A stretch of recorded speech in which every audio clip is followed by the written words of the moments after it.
what Inzaghi likes to do is to create numerical advantages in expanding triangles. In the sense, and you can see that he likes to play vertical football, but it's always this triangular movement, creating numerical advantages in triangles, and those triangles can expand, and they can be really big. That's why someone like Hakan Çalhanoğlu, for example, can function as a deep lying playmaker for Inzaghi. He's not a natural deep lying playmaker. That's why they got rid of Marcelo Brozovic, who's much more a classical, patient build up kind of guy.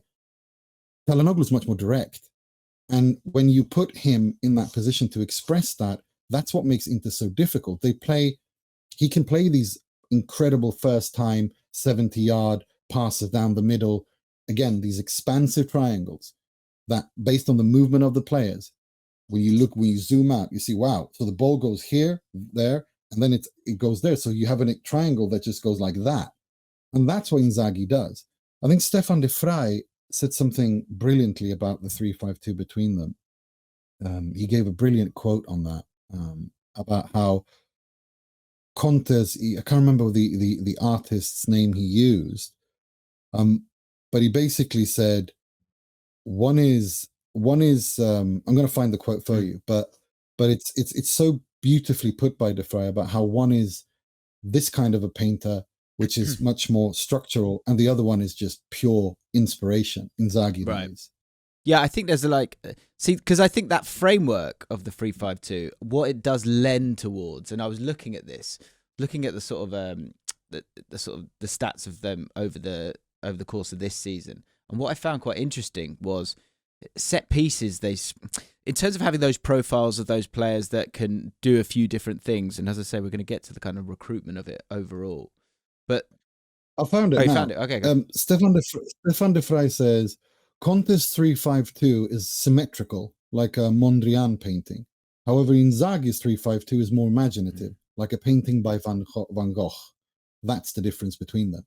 I think that is absolutely spot on what de Vrij says. Yeah, that's exactly the difference. And to your point, I guess, of that, you need an element of that symmetry for that verticality that you're talking about. Whereas with Inzaghi, he's far more willing to suck in the opposition, and those expanding triangles is a great way of putting it as well, because I think that's been on the minds of a lot of people recently, and it's quite a stark way of looking at it. When you put just a position above a head of a player, if we go back to that 3-5-2, that you kind of think, like you say, you think you've got your three centre backs, you've got your wing backs, and everyone's staying where they should stay. With this team, there is a freedom to a point to kind of replace different zones, to not just get to a point and stand still within the parameters of which you're given. There's that understanding, so that there's a constant fluidity to those triangles that you're talking about. At one point, they're getting closer and closer. Another point, they're getting wider and wider. Çalhanoğlu's sometimes they go contract as well. Like that's the thing. I mean, it's like it really is 3D. You know what I mean? Like the movements are 3D. And but the profiles, it's useful to. I do think there's an element of it being useful to have some of those profiles in place, and it's a really nice new way for people to. And there's an element of nostalgia in it, I would say, with the two up top, because I think there's something very useful from a modern point of view, in the sense of being able to stop central access for the opposition when you haven't got the ball. But when you have got the ball, to see sort of two proper strikers up top, both capable of like coming towards the ball and laying it off and going, but also already having that second man as a second striker ready to stretch and make that run in behind, as opposed to what we generally see, which is one guy up top on his own, not having many touches. And it allows you to sort of step into these central areas of the pitch, but have some bodies, and then further down the line, have bodies in the box as well, which feels old school, but also actually feels incredibly refreshing at the moment.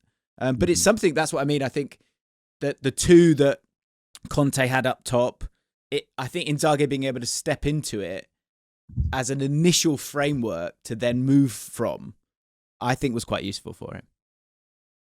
It was useful for him, but to your final point of your question, was it harder for him to adapt from the financial angle, absolutely. I mean, look, there's nuance to this, and Simeone Inzaghi has worked a complete miracle. If you look at the transfer balance in his almost 4 years now, I think we're talking a profit of 140, 160 million euros. Whilst getting better. The man's That's not incredible. been, whilst getting better, getting better results, lowering the wage bill.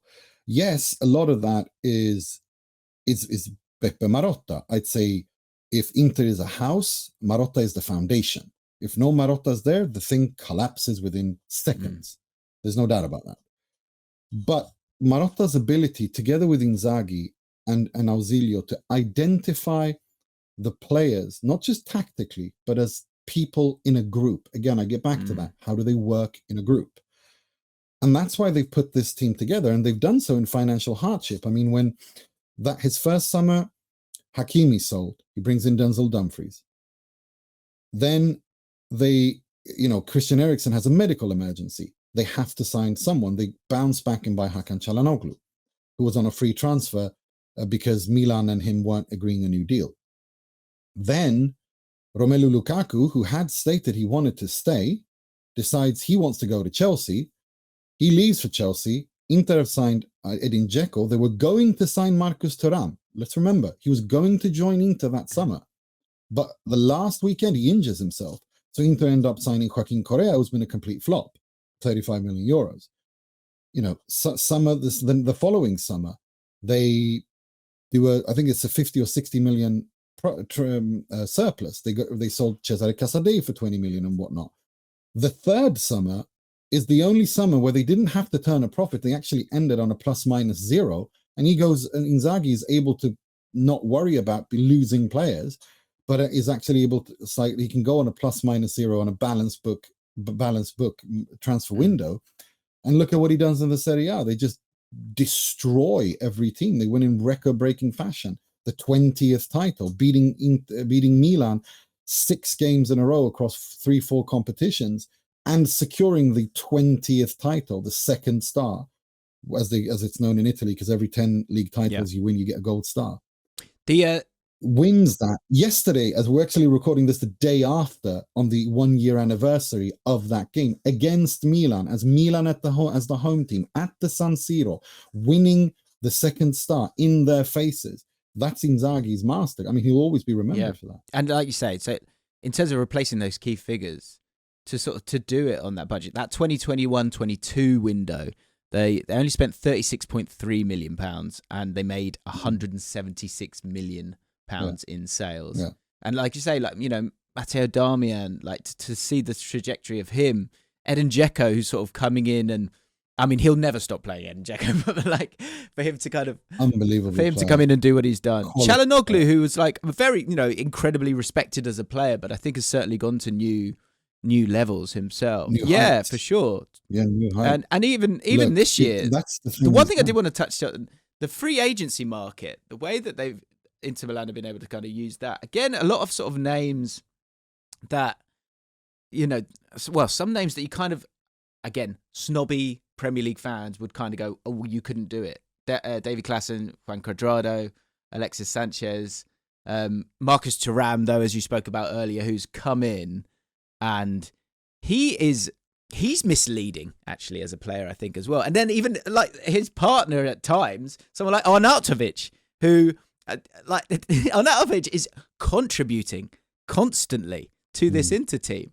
The players in place, it does feel like it's one where it has all roads for me lead back to the manager here and back to it, the ability to turn them into a group. Because as you say, seeing some of the celebrations when Inter score is different. It's this mound of people because they're all making their way to celebrate together, and just on a simple level, to get Arnautovic to behave himself. That's incredible. It's funny you mention but it's really funny you mention that. I was speaking to Der Standard, Austrian daily broadsheet, about that. They were saying what's happened to Arnautovic, and they wanted to ask me about that, and I explained to them that I think a lot of that is maturity and age, but I think a lot of that is also Simeone Inzaghi has created a very nurturing environment, an environment where everyone wants to win, but they want to win because he's won their hearts and minds. It's not management by fear, it's management by consent.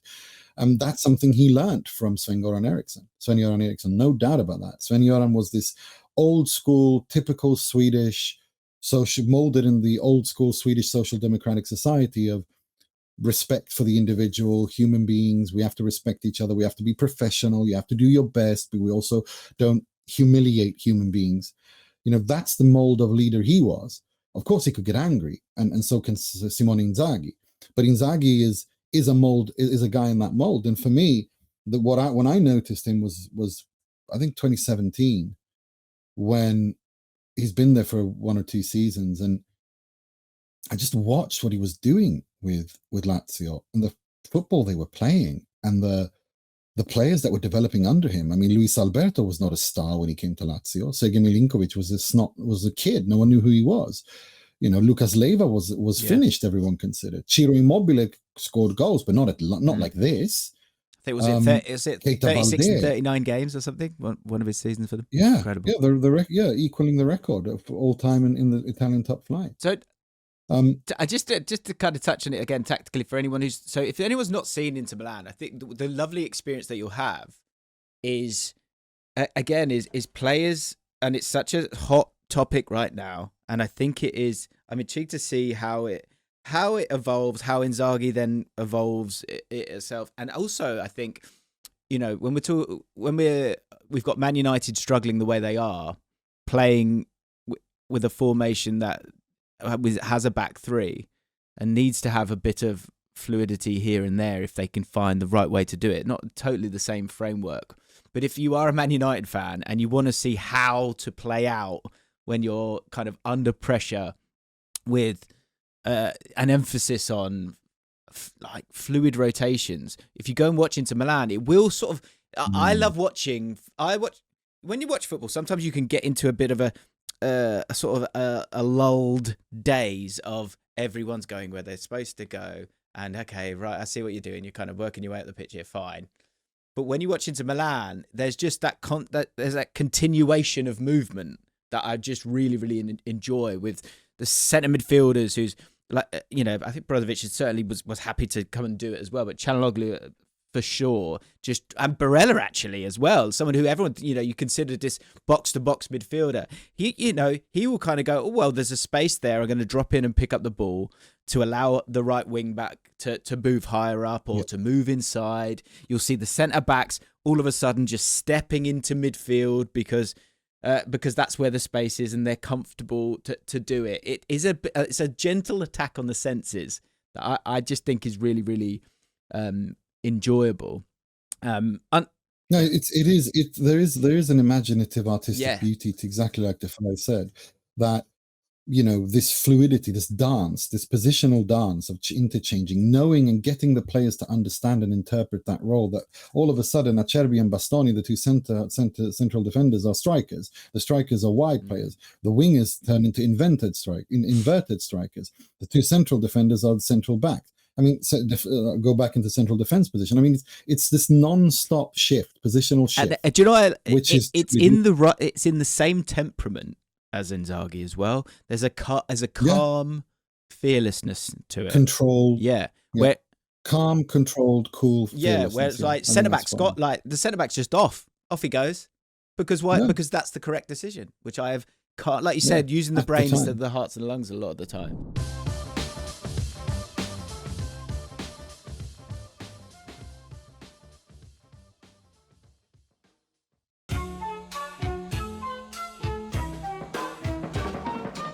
More shots than anyone, more goals than anyone, higher XG than anyone, more set-piece goals than anyone by some distance, which I found quite interesting.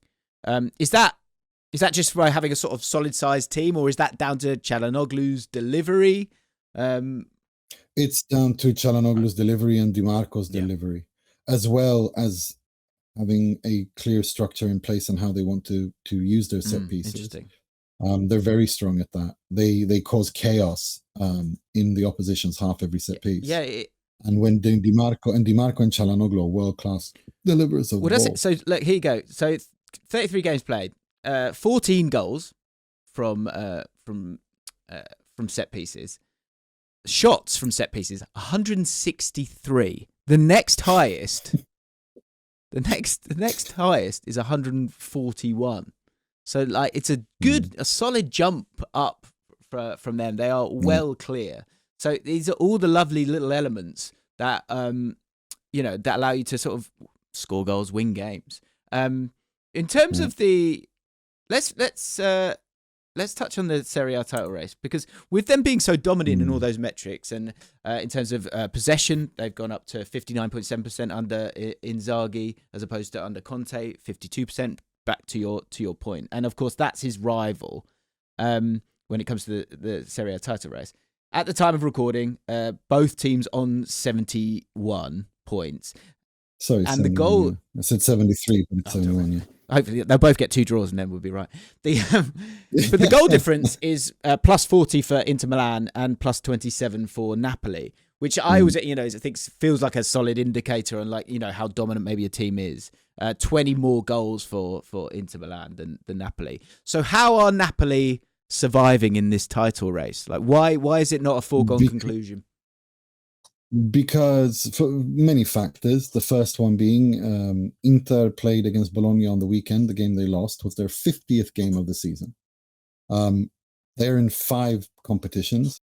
They have Antonio Conte and Napoli were just in 2 in the Serie A and the Coppa Italia. They weren't in Europe. Antonio Conte is the best manager in the world when he has 1 competition a week to manage. But above all, the Serie A, from my perspective at least, the Serie A is the team that wins the Serie A title is the team that concedes the least goals. Who's conceded the least goals? Antonio Conte's Napoli. And that's what will decide this. Because Inter play and he's been forced, Inzaghi, to let go a little bit of defensive solidity in order to win games. And he is top of the Serie A. They are joint top. But they've also, going into this season, they had a preseason where they prepared for a 10, 11 month long season, something that's unprecedented. Nobody knew how they prepared. So just to give context on that, they've got the Club World Cup starts on the June. At the end June of this. 14th. Yeah. So yeah. On top of the Champions League, the Super Cup, and the Coppa Italia, and the Serie A, and the Champions League. So they're very stretched, and that's not even counting the international football that most of these players are part of, playing World Cup qualifiers, Nations League, and so on. But if you look at it, Çalhanoğlu said last week that it's not as physically demanding playing like this every 3 days as it is psychologically. And I can understand that. And I think most can. But with this title race, look, Inter drew the start of, one thing Inter did last season, and the reason why they ran away with the title was that they barely, hardly set a new record for least amount of goals conceded in games after the 75th minute. That's not true anymore because they're fatigued. They're exhausted. 4-2 up against Juve in the 73rd minute, 4-4. 2-0 up against Parma, ends 2-2. 2-1 up against Genoa away, concede at the death, 2-2. Same thing with Bayern Munich. Even the game they won, 2-1 away at Munich. Thomas Müller equalizes in the 88th minute. You can time and time again. Bologna on the weekend, 95th minute, conceded. Like they don't have the energy, mentally or physically, to do what they've done, whilst competing on all these fronts. So he's had to kind of push forward a little bit in order to secure the games and to secure the points. And if you look at the remaining fixtures, Inter have got Roma on the weekend. Well, first they got Milan in the Coppa Italia tonight. We're recording this on Wednesday. Then they got Roma on Sunday at 3 p.m. after a unbelievable shit show where Italian football did Italian football at its best yesterday, where the game was moved from Saturday to Sunday 12:30, then back to Saturday evening. Then Inter did not want to play on Saturday, so they moved it back to Sunday. All of this happened in the space of 1 hour in front of the whole world to see, because the Pope passed away and Italian football, the people who run it, are so woefully unorganized that everything explodes in their faces for the whole world to see. So we had an hour where the game was moved in 3 different slots in 2 different days. But they finally decided 3 p.m. Sunday. So they got Roma on Sunday, then they've got Barcelona on Wednesday, and they got Verona.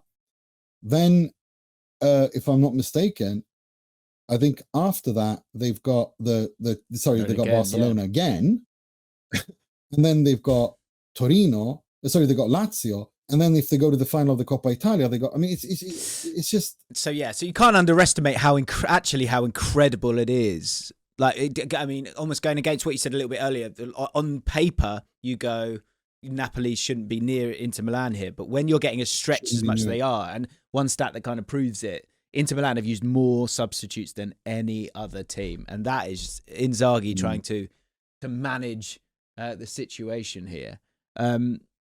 It's going to be, there could certainly be some kind of twists and turns here when it comes to them. Como, last game of the season, will be interesting as well for Inter Milan. I think that my prediction has been that I think Napoli are going to finish on 82 points and Inter on 80. I think Napoli are winning this.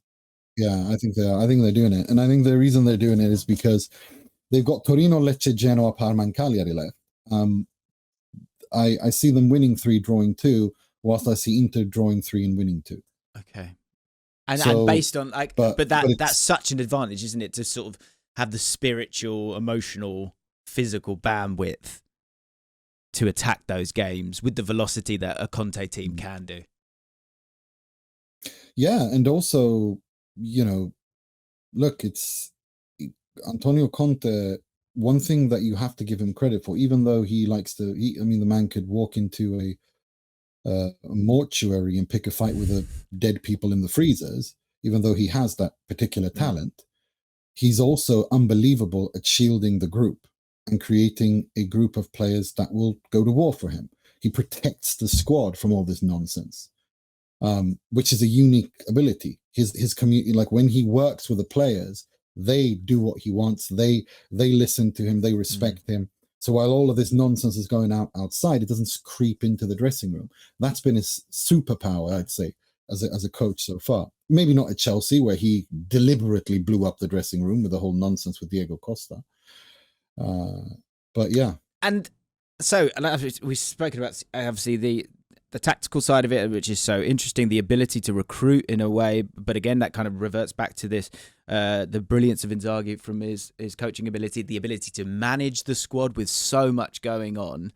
And also, I guess the transfer from, going right back to the start of the pod, that transfer from Serie A and how tactically elite it is to European football and how Inter Milan, if you go back to that final against Man City, the whole world was certain Man City would win it. But it was an incredibly difficult game for Man City. And they're back in the semi-finals. Barcelona, who I think were probably the favourites, we would say, for a lot of people with the way that they've been able to play this year. And I think it's interesting for both Champions League semi-finals. There is the sort of defensive tactical strength of Arsenal and Inter Milan, although they of course have their differences, but then the mix of, I guess, positionalism and relationism with Barcelona and PSG and the stars that they have and the pace of which they play. How do you feel about Inter Milan up against Barcelona? We've explained how much is going on. Do you think they have the kryptonite to stop this Barcelona side? I think on paper, yes, when they're fully fit. If Marcus Thuram is back, if Denzel Dumfries is back, with the amount of space that Barcelona concede and how good Dumfries is at attacking that space and Thuram is at attacking that space. And Piotr Zielinski, who's also been injured for a couple of weeks when Inter really needed him. Those are keys. But above all, I look at Federico Di Marco and I consider that if he starts these 2 games, his defensive deficiencies, which are a characteristic of him, of his game, unfortunately, will cost Inter. And I don't think it's a form issue. We've seen this with since his first season returning to the club under Inzaghi, when he used to get beat every single time against technical players, and he was unable to recuperate and recover from that. So he decided that instead, he's not going to press and push up tightly on attackers. He's going to stand off and try to somehow close off the space, which is why Harry Kane scored that goal at the San Siro. Go and watch that. It's all Di Marco being passive. In the Champions League final against City, which you mentioned, I remember he did the same. I mean, that was such a fantastic example. I think it's in the first half.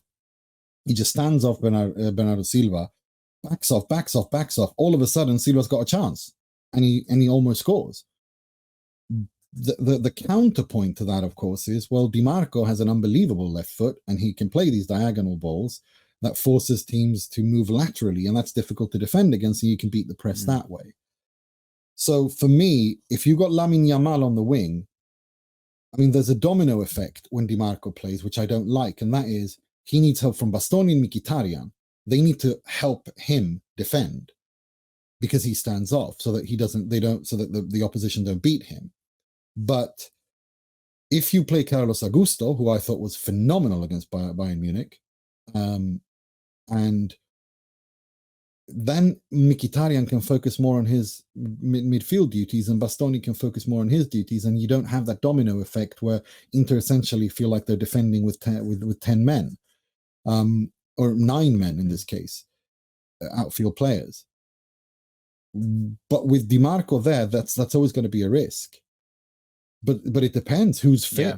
I mean, we're talking a week, 2 weeks away. Inter have got 2 really big important games before that.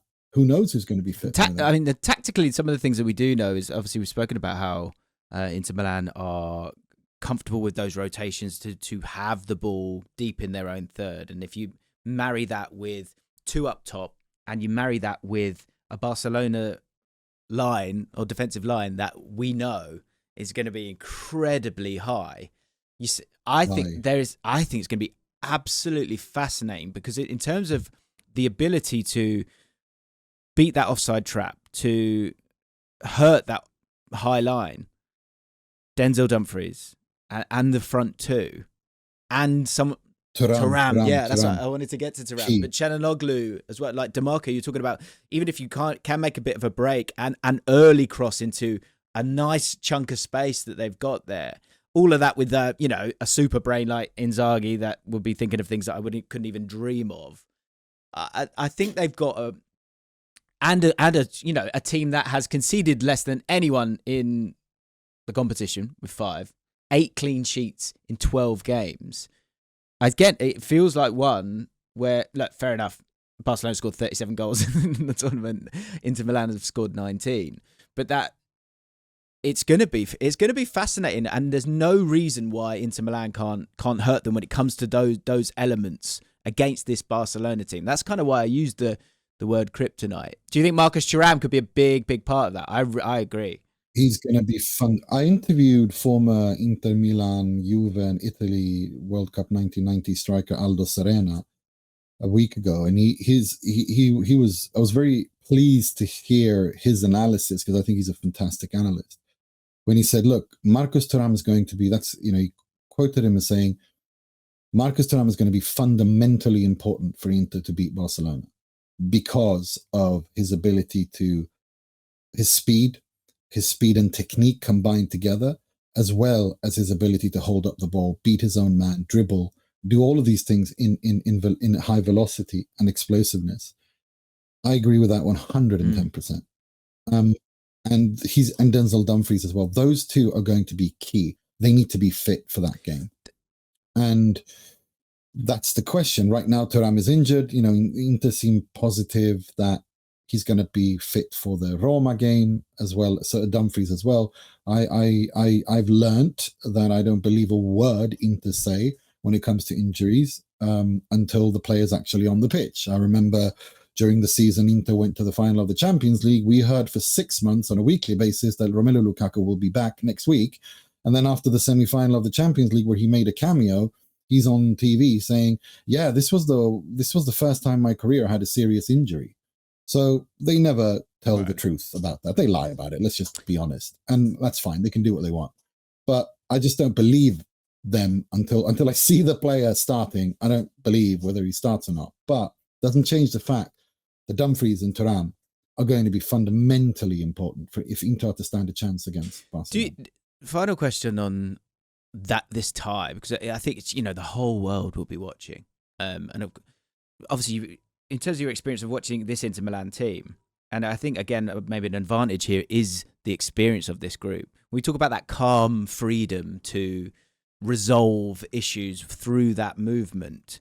In the biggest of games, what can sometimes undo a team is that on a training pitch, you go, right, we're going to play like this, and then you're going to do a little flick here, and it's all going to be very easy. But when it comes to the moment, to do it with conviction and calm is actually, well, I mean, it could be the difference. Like, it could be what allows Inter to get through.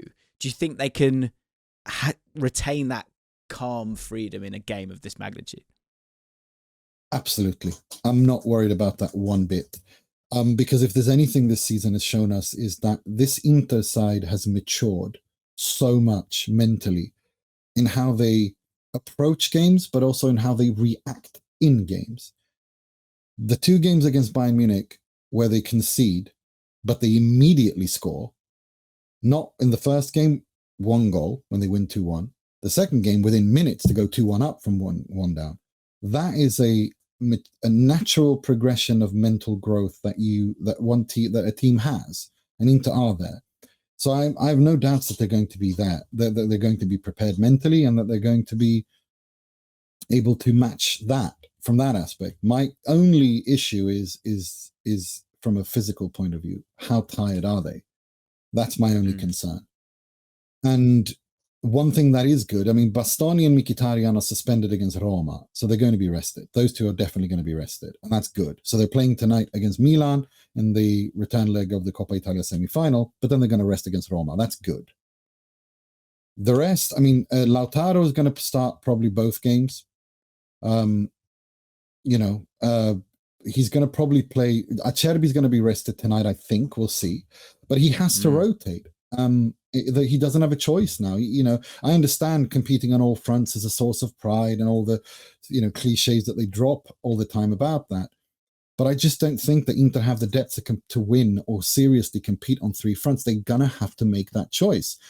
I wish they would have made that choice months earlier by dropping out in the Coppa Italia to Udinese or a Parma or a Lazio or whatever, as opposed to now you've painted yourself into a corner because you're playing Milan. You can't afford to lose another derby to Milan, not after this season, where you entered this season having not lost to Milan in 6 matches in a row, having beaten them 6 matches in a row, and now you've lost to them twice and drawn them once. You can't pick and choose in a season, though, can you? You got to just play a game, win a game, no? Well, I remember Sir Alex Ferguson once upon a time basically very brazenly saying, I'm not bothered, with this tournament, with the League Cup. I'm sending the kids, because he had bigger fish to fry. I mean, at the end of the day, I'm not saying that's what he should have done, but now, I think it would have been, I mean, I'm not saying you should throw games. That would be, I'm saying you need to choose your battles wisely. And when you are when you are this depleted, can Inter do it on the 3 fronts? If they do, it will be an absolute miracle. I mean, it would look. Let's not. If Inter win a treble, it eclipses anything Jose Mourinho did at Inter, without a doubt. Mourinho had the best goalkeeper in the world. He had the best 2 central defenders in the world at the time. He had the best right wingback, right fullback in the world. He had 2 of the best strikers in the world in Eto'o and Milito. He had a midfield trio of Cambiasso, Thiago Motta, and Snyder. I love how you could just reel that off. That's class. Yeah, I mean, how he just as good as Xavi and Iniesta. I mean, I'm not saying they were, technically they're just as good, but they were amongst the best in the world in that position. Inter do not have the best goalkeeper in the world. They certainly don't have the best wingback in the world. They have one or two of the best strikers in the world. I argue they have one of the best, if not the best central defender in the world, in Alessandro Bastoni. Midfielders are world class, but they're, you can argue they're one of the best, but it's not at that level. The counter argument to that, of course, would be, well, Barcelona, no other team is as good as they were back in 2010 either. But regardless, Mourinho was operating, yes, that summer they were operating on a transfer window market surplus, But it was a team that had 4 straight Serie A titles in a row, that was used to competing, this was the final step for them. And I think if Inzaghi wins the treble, it is the biggest achievement, I think, ever in Inter's history by a manager, if you take everything into consideration. But equally, if he ends the season on 0 titoli, to use another famous Mourinho moniker from Inter, if he ends it on 0 titoli, 0 titles, it will be a flop. There's no doubt about that. Inter can't go into this season with 0 trophies.